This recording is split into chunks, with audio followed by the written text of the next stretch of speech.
Sa totoo lang po ay hindi ko maipaliwanag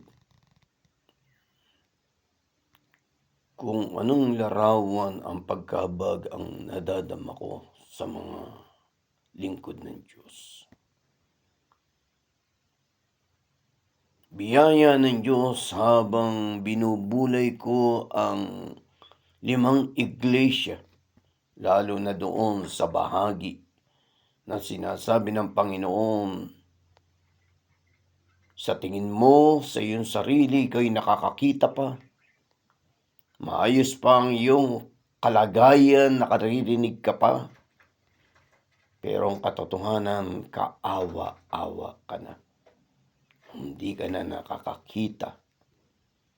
Ang tinutukoy ng Diyos ay yung hiwaga ng lalim ng katwiran ng Diyos.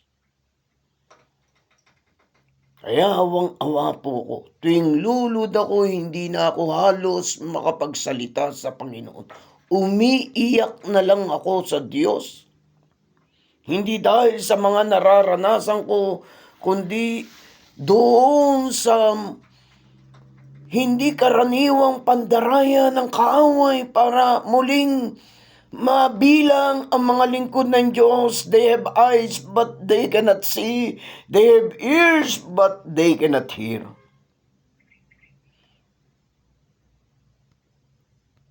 Ang panganib, pag nawala ang ating unang pag-ibig sa Diyos. Ang panganib, hindi na natin kayang ma-discern.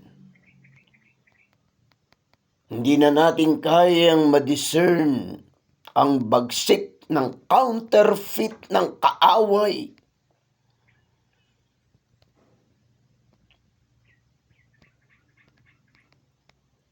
Marami akong nakasalamuhang pastor.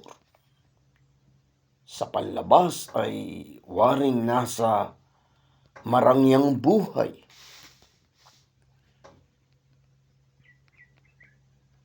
Titignan mo sa pananamit, talagang hindi matatawaran.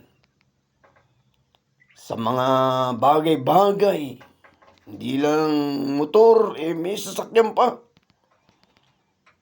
Talagang kabi-kabila ang paanyaya. Napakalaki ng nasasakupang mga pinangangasiwaan. Pero sa katotohanan, hindi ko napapangalanan, napakarami sa harapan ng Diyos. Kapag nasosolo ko, kapag kami ay nagkakadaong palad at talagang ako'y tinuturing na kaibigan kay Kristo, kapatid kay Kristo, hindi niya mapigilang dumaing. Hindi niya mapigilan ay i-express yung kanyang puso ay hindi niya na nadadama ang totoong kaligayahan, kapayapaan. Samantalang ako na matagal-tagal din niyang nakilala at nakasama, ay nahihiwagan silang mag-asawa. Paano ko nakangingiti? Paano ko ay nakikitaan ng mahiwagang kapayapaan at kagalakan sa kabila kadalasan ay nalalayo sa mahal sa buhay.